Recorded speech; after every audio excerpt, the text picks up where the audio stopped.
وجب الشكر علينا ما دعا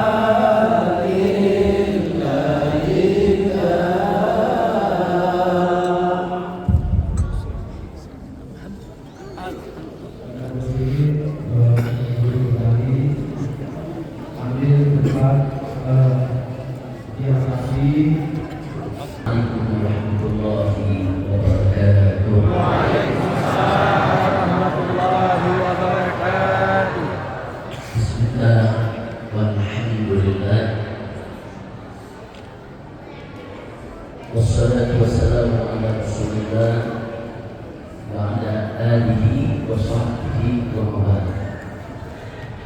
Siyar habaib syuraka wa sa'adatul ulama'i futuna jami'il hadirin wal hadirat al-ahibba al-azza rahimahullah.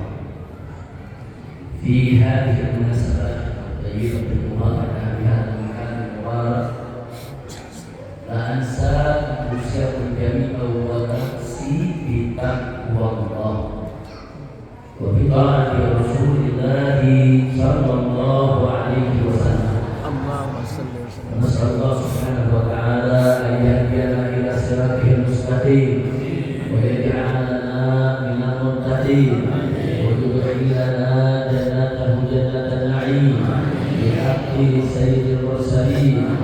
Walhamdulillahi rabbil alamin. Alhamdulillah, pada kesempatan hari ini saya bersama rombongan para menantu saya.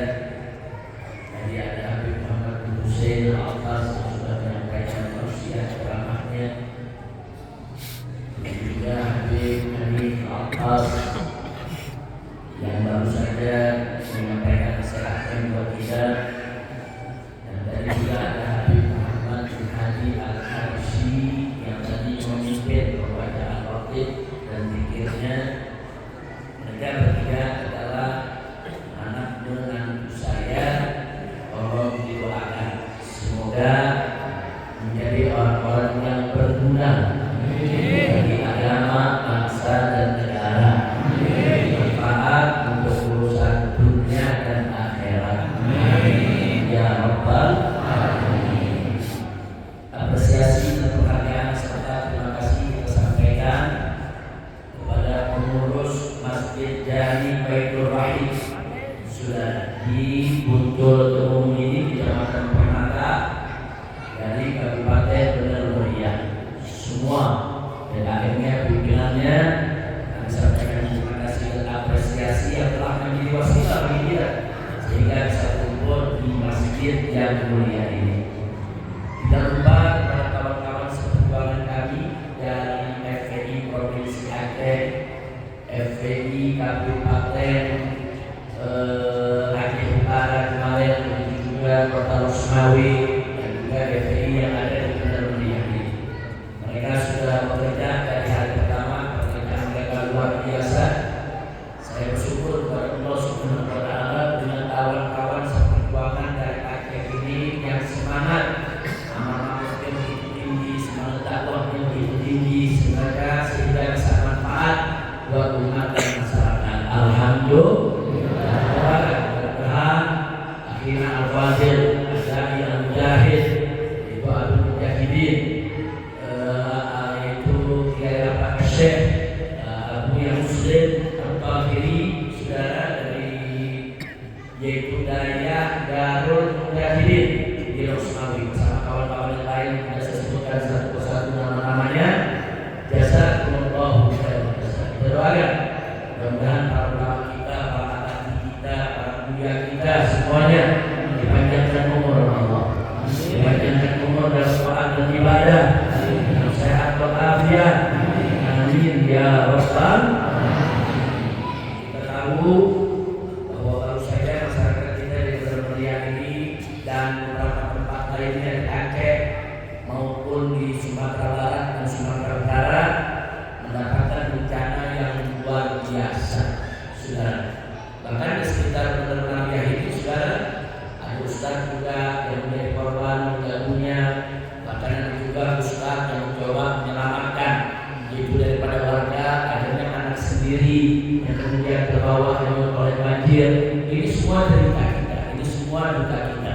Mudah-mudahan itu semua menjadi ujian, sudah menjadi ujian, sekurang-kurangnya menjadi peringatan dari Allah. Jangan sampai semua itu jadi adab yang Allah kirim. Alhamdulillah, amin. Saya yakin, sudah baik secara personal perorangan maupun secara masyarakat, insya Allah apa yang terjadi di Aceh tersebut merupakan ujian untuk mengangkat derajat kita di sisi Allah Subhanahu wa Ta'ala. Sekurangnya itu merupakan peringatan untuk menyadarkan kita semua dalam rangka untuk menghapus dosa kita tatkala kita kembali bertobat mendekatkan diri kepada Allah. Insya Allah. Mudah-mudahan itu bukan adab ya Tuhan. Amin ya Rabbal alamin.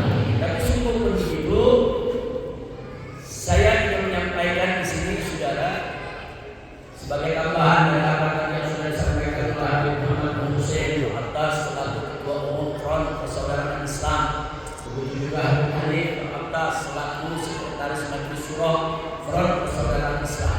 Tapi sudah bagaimana disampaikan tentang pentingnya saudara kita kembali kepada Allah, pentingnya kita waspada terhadap segala bentuk kemaksiatan yang ada di sekitar kita, kemudian pentingnya sabar, pentingnya doa dan lain sebagainya. Nah di sini, saudara saya hanya ingin menyampaikan satu perkara penting, yaitu tentang sebab musibah. Apa sih sebab datangnya musibah, saudara? Musibah itu sebabnya ada yang zahir, ada yang batin, saudara. Sebab zahirnya apa? Sebab zahir itu sebab alami yang semua orang bisa lihat dengan mata kepalanya, saudara. Seperti apa? Seperti hujan sebabkan banjir, kemarau sebabkan kebakaran hutan, saudara. Penggundulan hutan, saudara, sebabkan longsor, saudara, dan banjir bandang. Itu namanya sebab zahir, saudara. Ya, siapapun bisa lihat yang penggundulan hutan. Oh ini kenapa nih terjadi kebakaran hutan? Oh karena kemarau yang berkepanjangan. Oh ini kenapa terjadi banjir? Oh karena hujan lebat luar biasa. Itu namanya sebab zahir, saudara. Tapi yang menjadi sebab zahir ini tadi juga sudah dibahas oleh Habib Muhammad Dewan, di mana Allah sendiri yang berfirman dalam surat As-Sur ayat 30, faqala ta'ala wa ma asabakum min musibatin fa bima kasabat aydikum. Apa-apa yang menimpa kamu sekalian daripada musibah itu lantaran akibat daripada perbuatan tanganmu sendiri. Nah, ini secara umum ini saudara sebab zahir, perbuatan tanganmu sendiri, yang nebang kayu, yang menggundul hutan, misalnya untuk melakukan penambangan saudara tanpa memperhatikan yaitu tuntunan agama maupun tuntunan adat istiadat tradisi yang ada di setempat, saudara.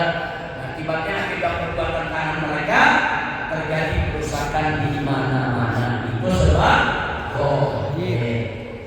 Nah sekarang sebab batin. Apa maksudnya sebab batin? Sebab batin ini sebab spiritual, saudara. Sebab yang kalau dilihat sama mata seolah-olah tidak ada hubungan. Seperti apa, saudara? Oh musibah datang karena maksiat. Ada hubungannya maksiat dengan musibah. Oh musibah datang karena ada yang berzina. Ada hubungannya zina dengan banjir. Oh ini karena adanya pelacuran. Ada hubungannya pelacuran itu dengan gempa bumi, saudara. Sepintas lalu kita punya indera dan bisa mendeteksi apa hubungannya. Nah, jadi kalau sebab zahir, sebabnya kelihatan. Dengan sebab ini terjadilah ini, saudara. Tapi kalau sebab batin enggak. Yang bisa melihat sebab batin ini bukan mata kepala, tapi mata batin, saudara. Ada, saudara, mata penglihatan mata kepala kita, di dalam hati kita juga ada sebut mata batin, mata hati, saudara. Nah karena itu ini yang ingin saya sampaikan, saudara, tentang sebab batin. Ya, ada Habib Hanif sudah ceritakan, saudara, kalau ada maksiat di mana-mana ya jelas yang namanya musibah akan datang. Tapi kita coba pengen tahu apa sih hubungannya, gimana sih hubungannya, apa sih dalilnya, saudara. Nah, supaya kita betul-betul yakin dengan iman kita, ya memang di setiap musibah ada sebab batinnya. Baik, mari kita lihat. Ini kita kalau bicara tentang sebab batin. Pertama, saudara, Nabi alaihi salatu wassalam di dalam suatu hadis sahihnya, sebagian ulama mengatakan hadis hasan. Hasan atau sahih sama-sama bagus, sama-sama kuat, sama-sama wajib untuk kita jadikan dalil. Nabi alaihi salatu wassalam mengatakan dengan tegas, beliau bersumpah. Apa kata Nabi alaihi salatu wassalam, saudara? Beliau bersumpah, walladzi nafsi biyadihi. Walladzi nafsi biyadihi. Demi zat yang jiwaku ada di tangannya. Maksudnya ada dalam kekuasaan. Sunnah wal Jamaah begitu mengartikan, bukan tangan seperti tangan manusia, bukan, saudara. Walladzi nafsi biyadihi, demi zat yang jiwaku ada dalam genggamannya, dalam kekuasaannya. Artinya demi Allah. La ta'murunna bil ma'rufi wa la tanhauna 'anil munkar. Hendaklah kalian semua, kata Nabi, dengan sungguh-sungguh melakukan amar ma'ruf nahi munkar, dengan sungguh-sungguh menyerukan kemakrufan, mencegah kemungkaran. Atau kata Nabi, saudara, la yusikanallah, sudah dekat masanya, saudara, bahwa Allah an yab'atsa 'alaikum, Allah akan mengirimkan kepada kalian semua iqaban minhu, siksa dari sisi. Jadi Nabi bersumpah demi Allah, kau tegakkan itu amar ma'ruf nahi munkar, atau siap-siap untuk mendatangkan siksa dari Allah. Siap-siap untuk kedatangan azab dari Allah, saudara. Nah, kalau itu sudah datang, kata Nabi, saudara, summa tad'unahu, kemudian kalian semua berdoa minta pertolongan Allah, saudara. Apa yang terjadi? Para istighfar. Allah tak mengabulkan doa kalian. Memberikan sekali, azab datang, kita teriak-teriak berdoa, minta pertolongan, Allah tak peduli. Nah, artinya apa? Di sini Nabi mengingatkan betapa pentingnya amar ma'ruf nahi munkar, saudara. Makanya di antara sebab batin yang paling berbahaya, maraknya maksiat, maraknya kemungkaran, enggak ada yang amar ma'ruf nahi munkar. Kalau masih ada kemaksiatan, ada kemungkaran, tapi masih ada yang amar ma'ruf nahi munkar, aman, saudara. Tapi kalau sudah maksiatnya merajalela, yang judi, saudara, yang berzina, yang menenggak khamar, minum arak, saudara, melakukan aneka ragam kejahatan, yang amar ma'ruf nahi munkar tidak ada. Siap-siap. Ini hadis sahih, saudara. Nabi yang menyampaikan, walladzi nafsi biyadihi, demi zat yang nyawaku ada dalam kekuasaan, ta'murunna bil ma'ruf wa la tanhauna 'anil munkar. Segera kamu sekalian sungguh-sungguh tegakkan itu amar ma'ruf nahi munkar. Atau sudah dekat masanya, Allah akan mengirimkan siksa kepada kamu sekalian. Dan kalau Allah sudah murka, kata Nabi, tad'unahum, kalian berdoa mohon pertolongan Allah. Saudara, istighfar. Allah enggak pedulikan doa Anda. Allah enggak kabulkan itu doa. Na'udzubillah min. Nah, hadis yang lain serupa, saudara. Di sini dikatakan oleh Nabi, saudara, la ta'murunna bil ma'rufi wa la tanhauna 'anil munkar. Hendaknya engkau dengan sungguh-sungguh menyerukan kemakrufan dan mencegah kemungkaran. Atau la yusallitanna Allahu 'alaikum syirarakum. Atau saudara kata Nabi, siap-siap, Allah akan mengirim kepada kamu sekalian pemimpin yang jelek, pemimpin yang jahat. Jadi kalau amar ma'ruf ditegakkan, amar ma'ruf nahi munkar tidak ditegakkan, Allah biarkan umat, Allah kirim pemimpin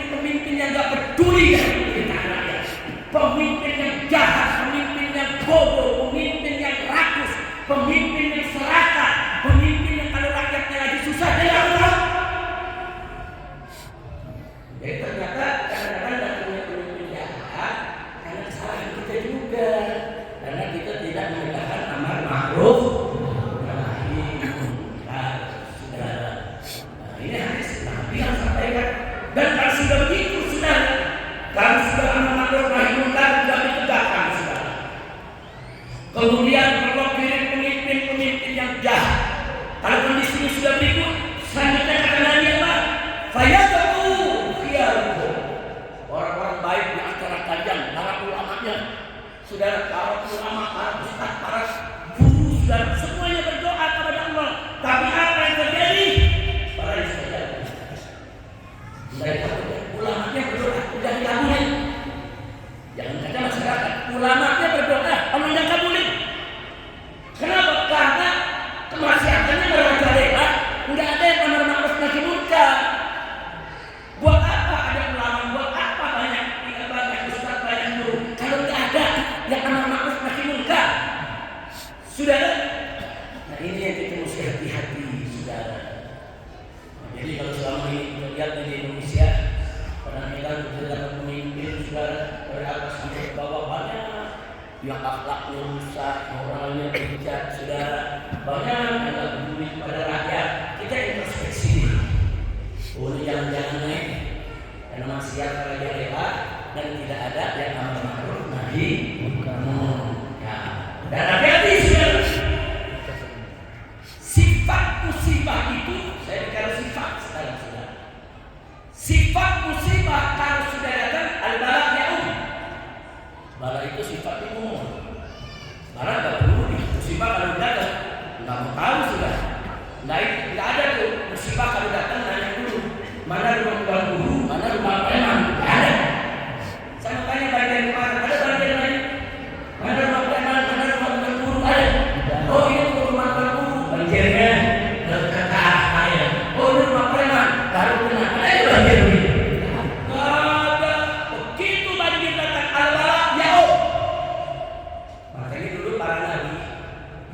Kalau Allah sudah murka, Allah kasih tahu nabinya. Kayak umat Nabi Nuh, umatku udah kelewatan nih. Allah kasih tahu, ini bakal ada air bahkan. Allah perintahkan Nabi Nuh, siap-siap bikin perahu yang besar. Ajak kau punya umat yang beriman. Allah kasih arahan. Nah, sebab kalau Nabi Nuh nggak bikin kapal besar, dia yang ajak umatnya akan ikut dalam air bah. Allah kasih tahu sudah. Makanya Nabi Nuh terus buat bahtera besar. Pengikutnya diajak, saudara, sesuai dengan yang Allah arahkan, baru air itu datang, saudara. Begitu juga nabi-nabi yang lain, saudara. Begitu Allah mengirimkan satu azab ke umatnya, dikasih tahu nabinya, kau keluar dari tempat itu. Karena Allah menghancurkan itu umat supaya nabinya enggak kena.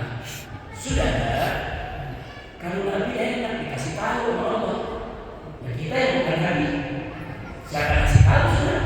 Kalau banjir mendatang. Kalau Nabi dikasih kabar banjir mendatang, Nabi itu disuruh keluar. Sudah baru umat dihancurkan, yakinkan kepada Allah. Sudah. Nah, sekarang kan kita bukan para nabi. Sudah. Nah, tingkatannya kita ini sekarang bukan para nabi. Paling-paling ada ulama, aulia, sholihin. Ya ada di antara mereka Allah memberikan bisikan-bisikan supaya keluar. Allah lindungi dia, Allah jaga. Saudara, tapi secara umum umatnya umum. Siapa kasih tahu kita, saudara? Kalau kita ulama bukan, aulia bukan, sholihin bukan. Siapa kasih tahu kita kalau yang ada? Nah, makanya sedia payung sebelum kita mengantisipasi jangan sampai musibah datang. Nah, kemudian dalam Al-Quranul Karim, saudara, Allah firmankan dalam surat Al-Anfal ayat 25. Wallahu subhanahu wa ta'ala qala wattaqu fitnatan la tusibanna alladziina zalamu minkum khassah. Wattaqu fitnatan. Takutlah kamu sekali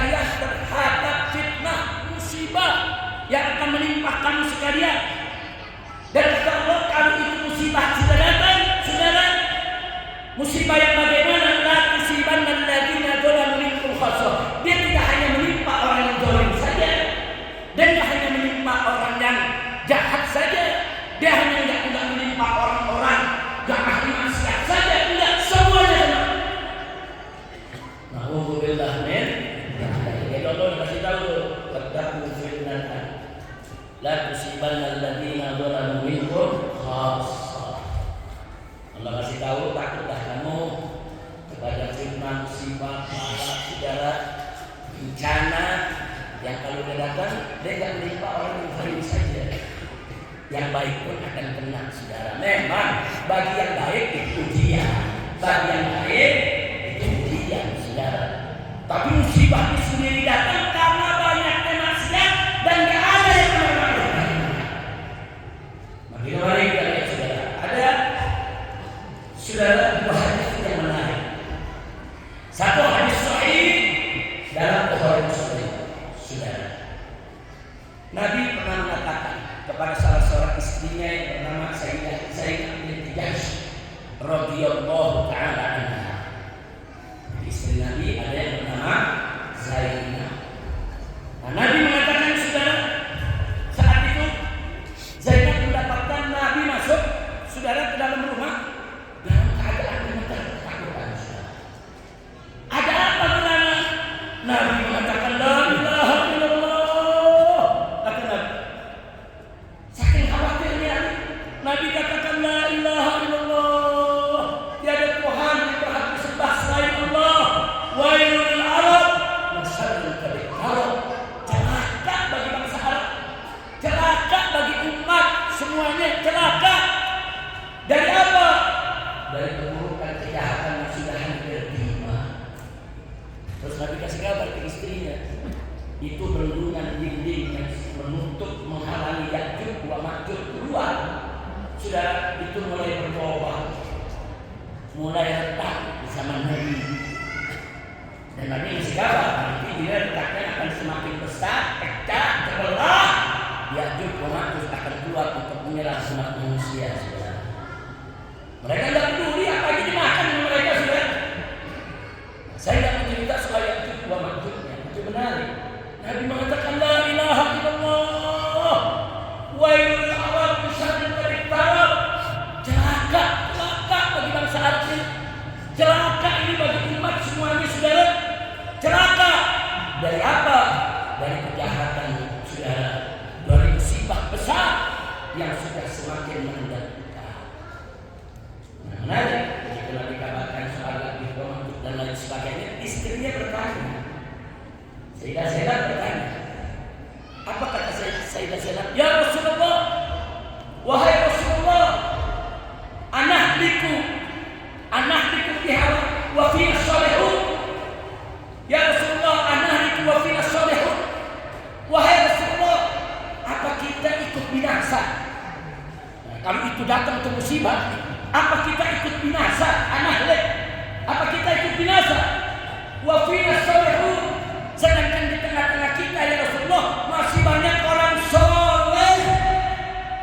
Ini pertanyaan dasar, cerdas betul. Sayyidah Zainab binti Jahsy.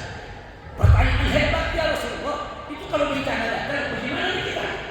Apa kita ikut binasa? Padahal di tengah kita orang baik masih banyak. Masih banyak yang baik. Apa orang-orang baik ini tidak bisa membendung atau selamat atau gimana? Apa jawab Nabi, saudara? Kata Nabi, na'am, idza kathura al-khabar. Ya, kita semua, termasuk orang-orang yang soleh, semuanya akan kena bencana tersebut. Kalau apa? Idza kathura al-khabar. Kalau kebijakan sudah merajalela. Masya Allah, maksudnya Pak Bu, buat apa ulama banyak, buat apa habaib banyak, buat apa tuan guru banyak, buat apa pesantren dayah banyak, buat apa majelis taklim banyak, buat apa masjid-masjid banyak, saudara, kalau tidak ada yang menegakkan amar ma'ruf nahi munkar. Memang amar ma'ruf nahi munkar bukan fardu ain, fardu kifayah.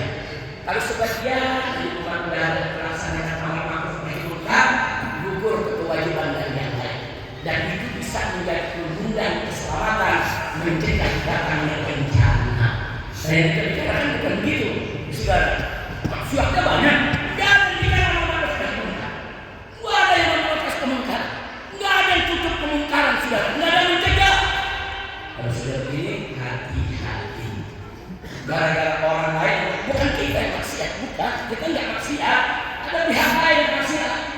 Pihak lain itu kadang-kadang bukan dari daerah kita, dari luar masuk ke kampung kita, dia bikin maksiat, saudara. Dengan alasan pariwisata lah, tamasya lah, jalan lah saudara.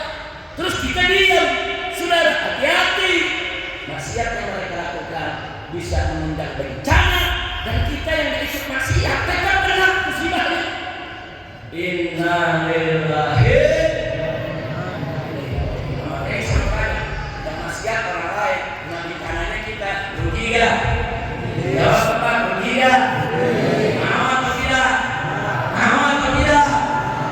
Kita gak maksiat, kita ngaji saudara, kita ikut tarekat, kita zikir, kita baca dalam ilmu syaraf saudara, gak ada masalah. Kayak orang luar datang bikin maksiat di kampung kita saudara. Kalau kita cegah, aman, gak usah khawatir. Begitu ada amar ma'ruf nahi munkar, judi, stop. Zina, stop. Racunan, stop. Narkoba, stop. Ada yang kedua amar ma'ruf nahi munkar, semua aman. Bencana ada yang tidak. Karena ada yang amar ma'ruf nahi munkar. Karena itu saya makanya amar ma'ruf nahi munkar penting tidak? Perlu tidak? Wajib tidak? Saya katakan amar ma'ruf nahi munkar.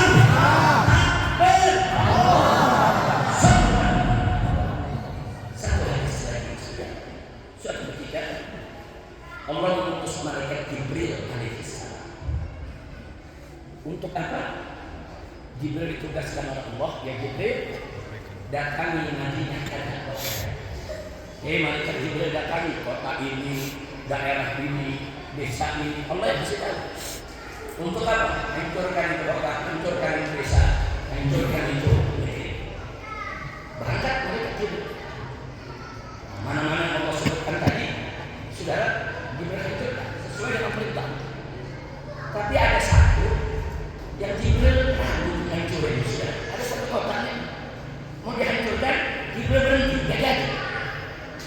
Lapor lagi kepada Allah. Lapor lagi kepada Allah, ya Allah, ini ada satu kota, aku tidak berani menghancurkannya ya Allah.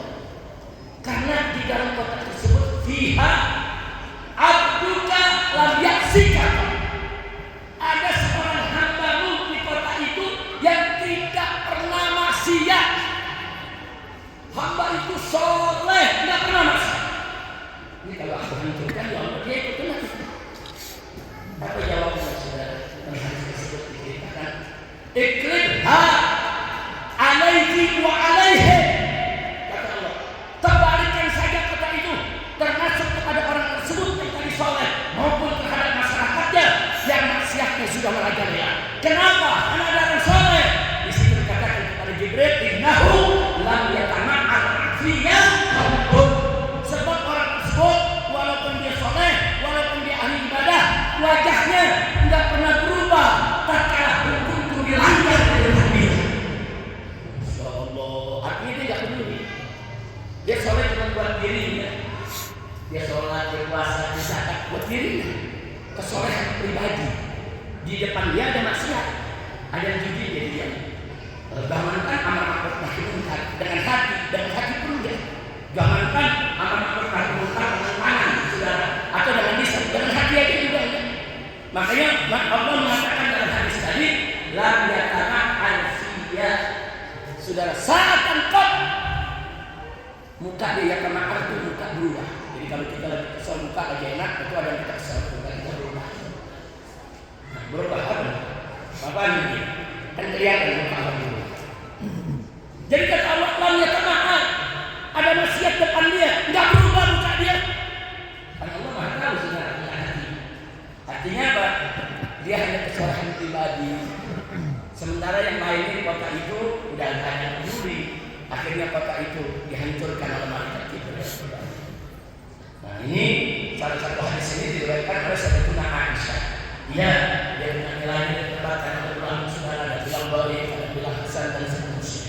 Tapi ini menjadi pelajaran buat kita. Nah, makanya saudara tidak boleh kita diam terhadap maksiat. Walaupun kita tidak maksiat, kita harus tunjukkan kita tidak ada dong.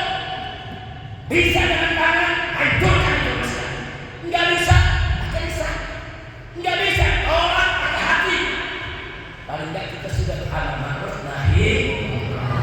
Oh, kita mau perangi apa? Tidak. Yang maksiat banyak banget, kita sendirian. Kalau bisa dibunuh kita. Berani mau kasih nasihat karena lisan Pak.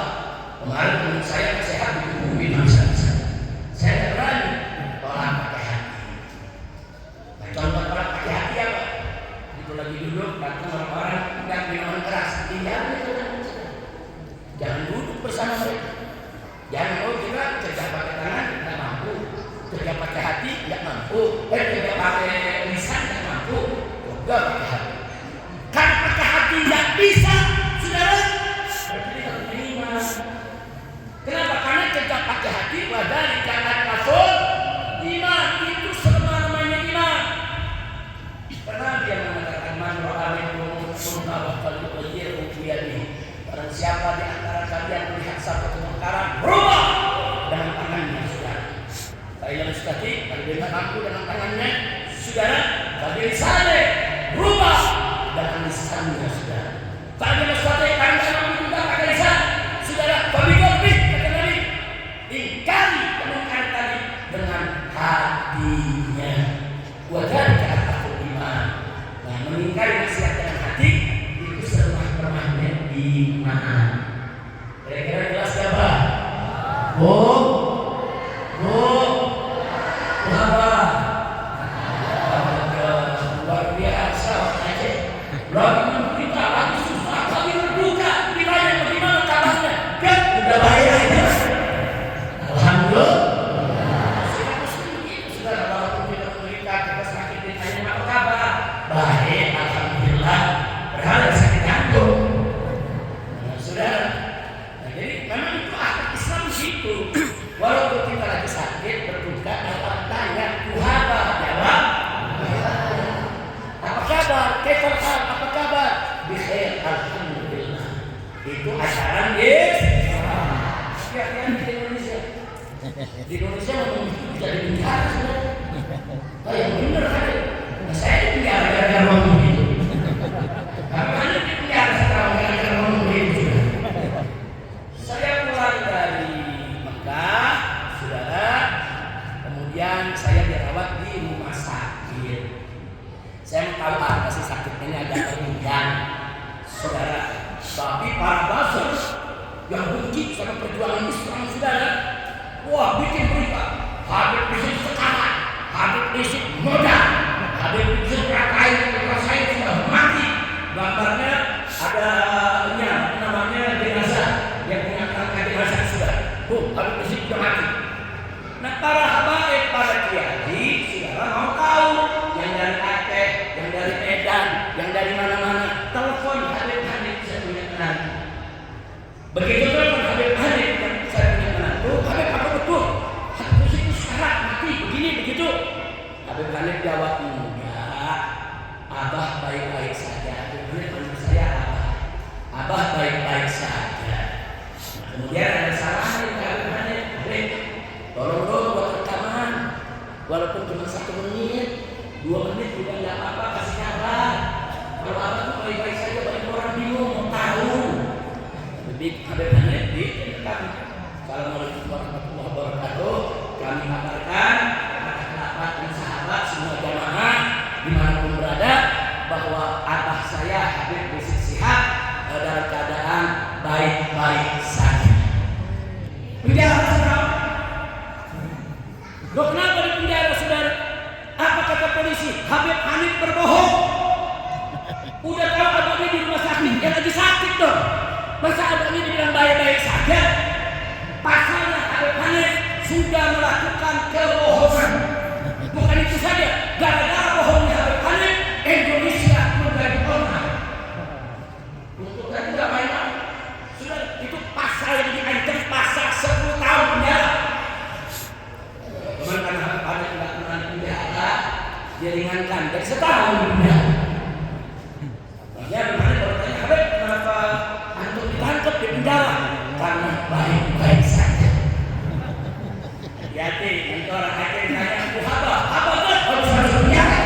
selalu rumah supaya tenang, hebat bikin rekaman tadi.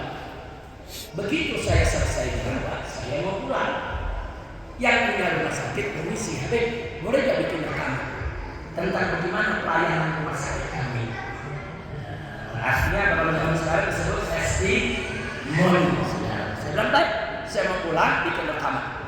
Isinya terima kasih kepada rumah sakit Umi, kepada para dokternya, para susternya yang telah merawat kami dengan begitu baik, pelayanan begitu bagus.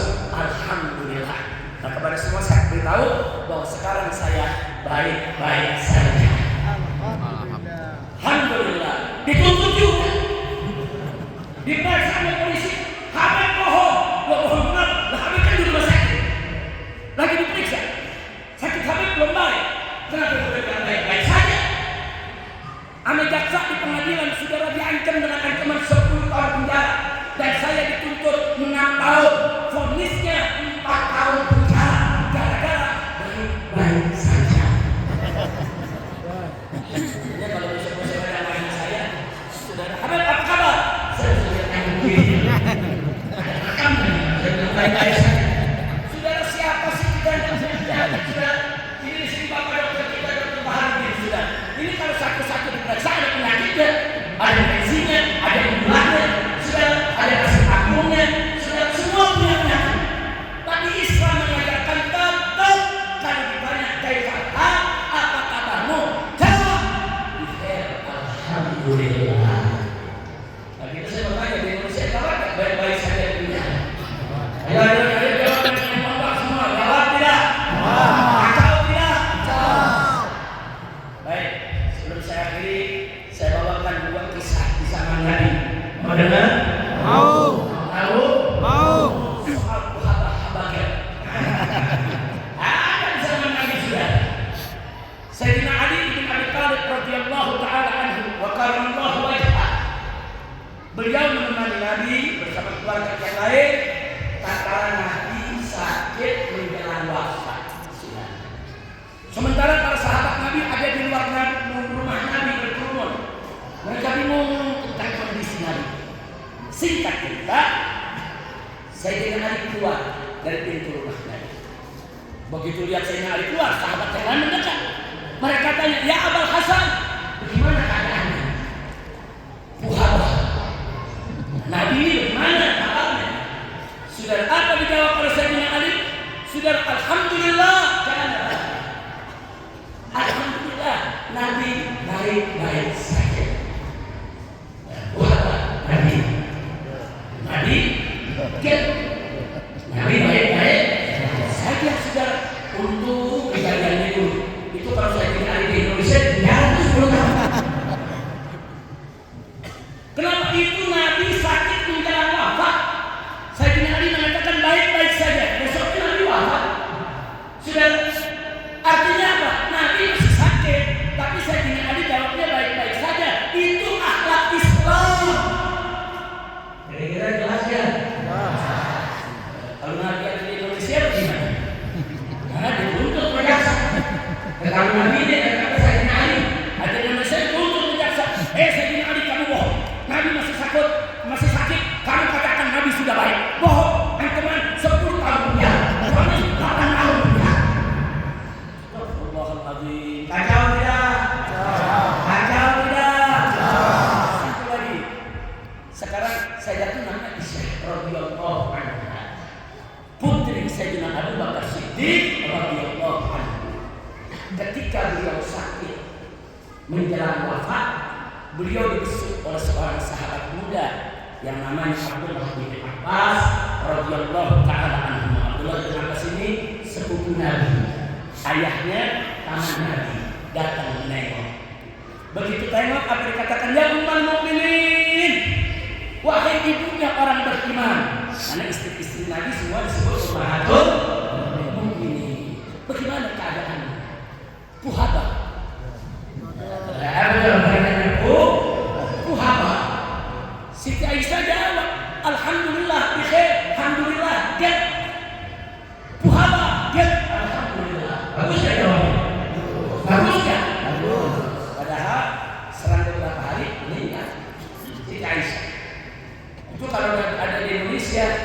Saya mau tanya, si Kaisar bisa ditunjuk.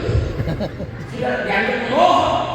Masa lagi sakit bilang enggak, masa lagi sakit bilang baik. Bisa dituntut 10 tahun penjara. Itu saya katakan, saudara, ini kalau begini negeri kita kacau tidak? Kacau tidak? Kacau. Masa ngomong alhamdulillah khair, ngomong abadan. Orang kecil dia lagi sakit ditanya kuhaba, abadan. Betul? Orang kecil lagi sakit ditanya kuhaba, dan selalu begini jawab. Saya nggak kenal orang kecil ditanya kuhaba, kuhaba. Enggak, saudara berbeda ke rumah sakit. Hah? Enggak kan bagus. Kalau nggak bagus apa? Bro. Puhaba, bro, ada begitu? Tidak ada. Orang aja di mana-mana juga. Dia lagi sakit ditanya puhaba. Betul? Kalau kena musibah nih, barusan saya tanya puhaba, bro. Padahal kemarin baru dia besar. Itu akhlak Islam. Kenapa orang Aceh begitu? Karena orang Aceh Islam. Jadi akhlak Aceh itu diambil daripada akhlak Islam, saudara. Kan lucu. Masa kita katakan baik-baik saja dituntut, dibilang bohong. Karena yang lain saya dituntut tentang penjara. Saudara, kondisinya 4 tahun. Jauh. Inna lillahi. Saya mau tanya sekali lagi nih, kalau begitu kita kacau tidak? Kacau tidak? Sebagai penutup, saudara, muncul pertanyaan, kenapa sih? Kalau ditanya sahabat, jawabnya harus get. Kenapa sih? Umat Islam kalau ditanya apa kabar, jawabnya harus mikir sambil bersyukur, alhamdulillah. Kenapa sih? Kenapa kalau ditanya apa kabar, kita hanya penyakit diri sendiri. Saudara, satu, walaupun kita lagi sakit, walaupun kita ajar, saudara, diajarkan jawab bikhair, alhamdulillah. Karena begitu amalan Nabi. Nabi pernah ketemu sahabat, saudara. Nabi katakan kepada sahabat tadi, kaifa hal? Gimana kabarmu? Sahabat tadi menjawab, alhamdulillah bikhair. Saudara, dan Nabi juga pernah ditanya kepada sahabat, kaifa hal ya Rasulullah? Bagaimana kabarmu wahai Rasulullah? Nabi jawab, bikhair, alhamdulillah. Artinya itu ajaran Nabi. Nah, pertanyaannya kenapa? Satu, untuk menanamkan rasa syukur kepada Allah bagaimanapun kondisi kita. Ada sifat orang yang beriman itu sudah apapun kondisinya tetap bersyukur kepada Allah. Jadi kata bikhair, alhamdulillah itu menunjukkan bahwa kita tetap bersyukur kepada Allah. Andai kata kita wafat karena penyakit tersebut, insya Allah wafatnya husnul khatimah. Karena di akhir hidup dia tetap bersyukur kepada Allah. Yang kedua, untuk menunjukkan rasa sabar, saudara. Seberat apapun penyakit kita tetap sabar, tetap bersyukur kepada Allah. Artinya sikap syukur dan sabar menyatu dalam diri kita. Nabi bersabda, apa kata Nabi? La yadkhulul jannah illa sabir wa syakir. Enggak akan masuk surga kecuali orang yang sabar dan orang yang bersyukur. Terus tidak. Yang ketiga, saudara, untuk menanamkan harapan. Kadang-kadang penyakit kita dokter udah bilang nggak bisa sembuh. Kadang-kadang dokter udah bilang dia banyak-banyak aja gigil. Kadang-kadang dokter udah nyerah ke tangan, saudara. Tapi tetap kita punya harapan kepada Allah. Karena yang memberi penyakit adalah Allah dan yang maha menyembuhkan adalah Allah. Banyak orang sakit dokter diangkat tangan kalau sembuh, saudara. Banyak orang sakit kata dokter diangkat tolong ternyata akhirnya sembuh, saudara. Jangan lupa itu, saudara. Nah, dengan kita mengucapkan bikhair, alhamdulillah. Dengan kita menjawab muhabah, dan alhamdulillah, saudara. Artinya apa? Kita menanamkan harapan dalam diri kita untuk sembuh. Dan itu menjadi doa. Yang keempat, saudara, nggak sampai di situ, saudara. Dengan kita menjawab bikhair, alhamdulillah, kita menanamkan dalam diri kita optimisme. Tidak putus asa dengan segala macam penyakit. Saya yakin yang maha menyembuhkan adalah Allah. Tanamkan optimisme akan pertolongan Allah. Bagus tidak? Yang kelima, ini yang gak kalah pentingnya. Kita tidak mengeluhkan perbuatan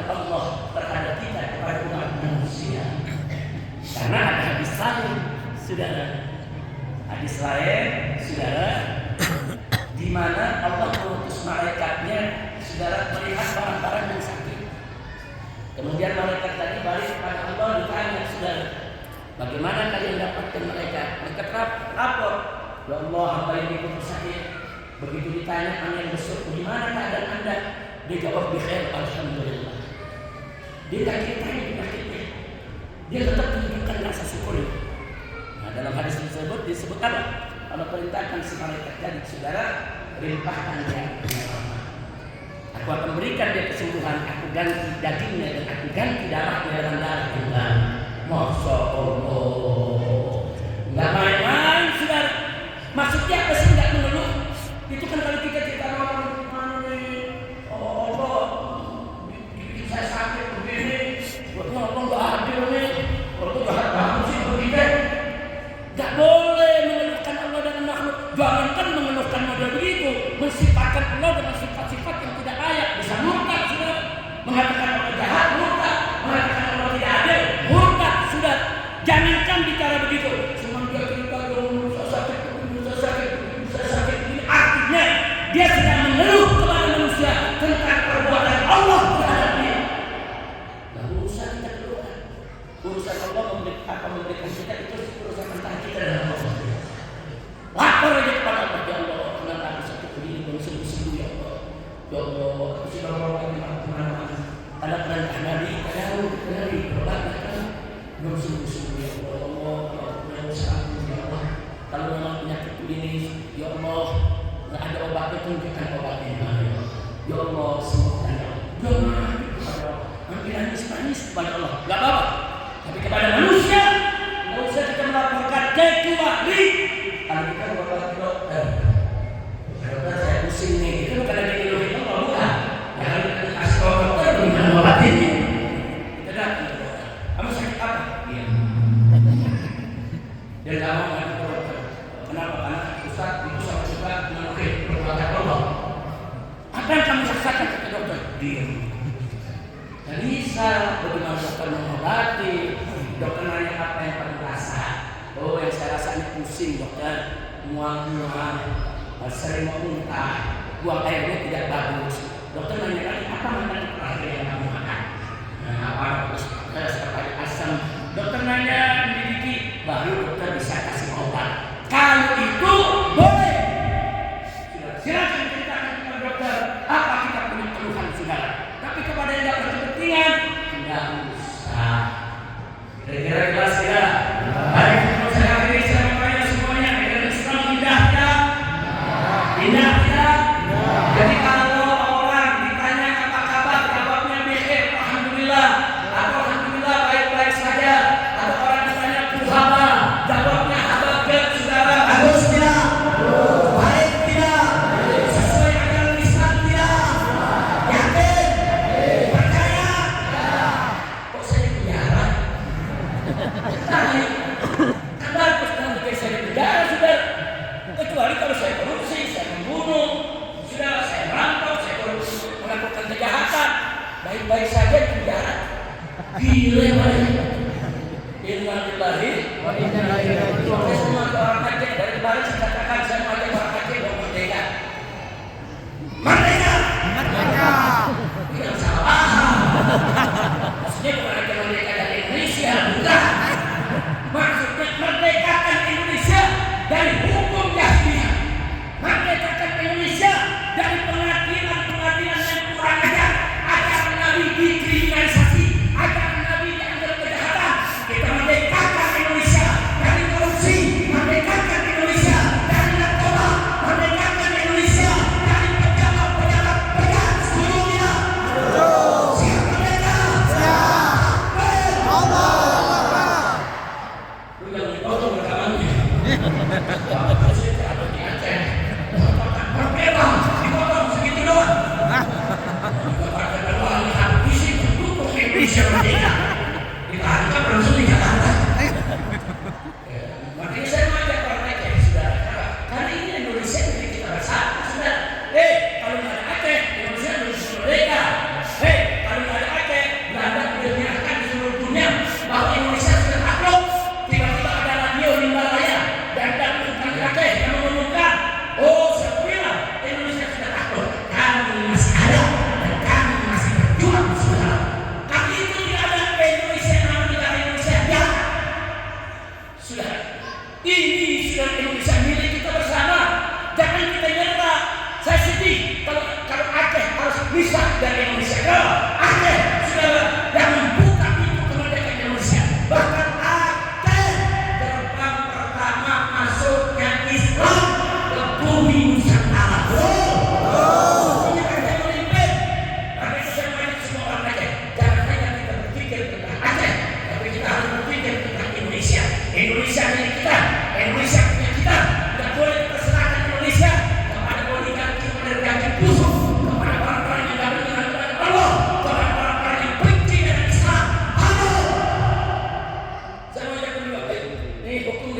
bisa ngambil duit sudah. Mereka pikir dengan begitu kita dapat rezeki salah, rezeki tahu jalannya sudah. Begitu lewat kami blokir, dia lewat jalan lain. Betul? Betul?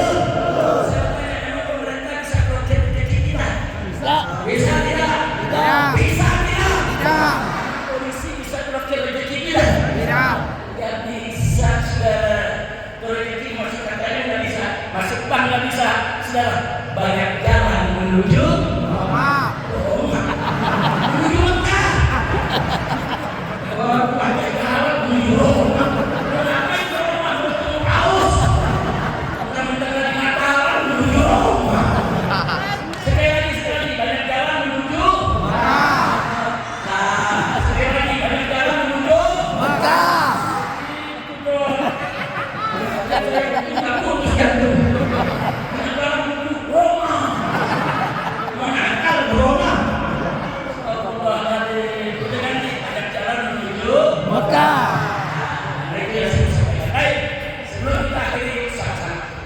Kita baca qasidah kita Habib Hanif bersama Habib Muhammad siapkan dirinya berdua baca qasidah ya Arhamar Rahimin. Itu qasidah isinya doa kita minta kepada Allah para muslim supaya orang-orang Islam di seluruh dunia khususnya di Indonesia lebih khususnya di Aceh supaya apa? Bahagia lepaskan dari segala bencana insya Allah.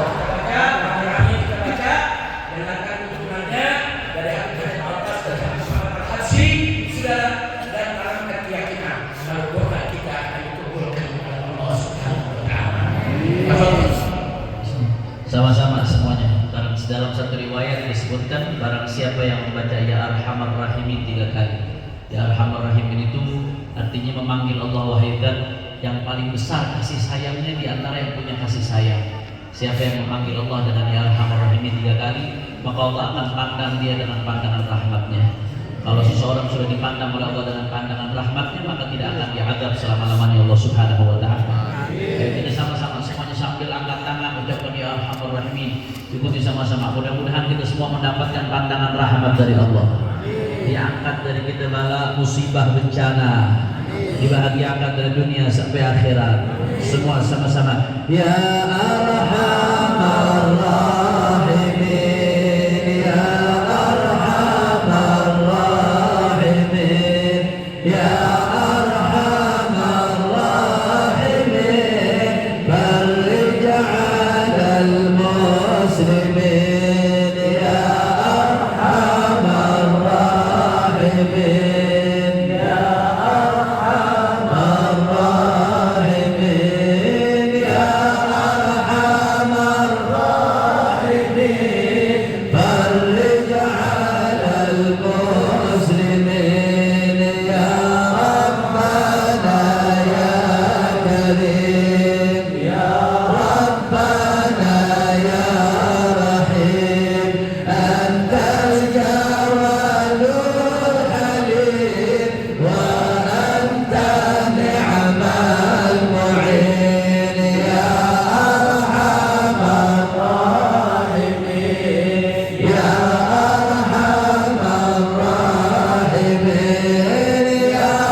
Siwa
سلام على شفيعنا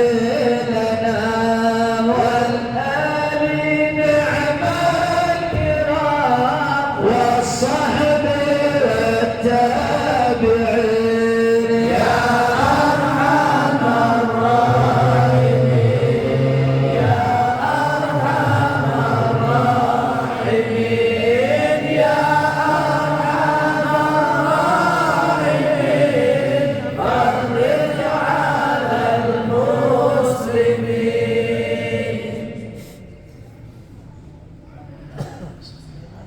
صلاة الله سلام الله على طه رسول الله صلاة الله سلام الله على ياسين حبيب الله صلاة الله سلام الله على رسول الله صلاة الله سلام الله على ياسين حبيب الله توسلنا ببسم الله رسول الله وكل مجاهد لله بأهل البدر يا الله صلاة الله سلام الله على طه رسول الله صلاة الله سلام الله على ياسين حبيب الله إلهي سلم الأمة من الآفات والنعمة ومن هم ومن غمة بأهل البدر يا الله صلاة الله سلام الله على طه رسول الله صلاة الله سلام الله على ياسين حبيب الله اللهم بارك لنا في رجب وشعبنا وبلغنا رمضان وحسن مقاصدنا صلاة الله سلام الله على طه رسول الله صلاة الله سلام الله على ياسين حبيب الله اللهم بارك لنا في رجب وشعبنا وبلغنا رمضان وحسن مقاصدنا صلاة الله سلام الله على طه رسول الله صلاة الله سلام الله على ياسين حبيب اللهم بارك لنا في رجب وشعبنا وبلغنا رمضان وحسن مقاصدنا صلاة الله سلام الله على طه رسول الله صلاة الله سلام الله على ياسين حبيب الله على النبي. اللهم صل وسلم. Sekianlah acara kita pada kesempatan ini. Mudah-mudahan tidaklah kita keluar dari masjid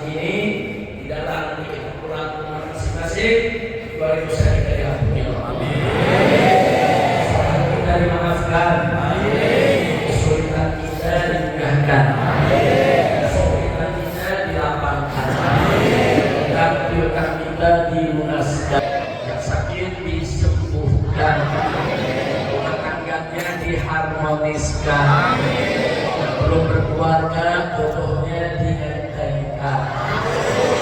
Akad kaliannya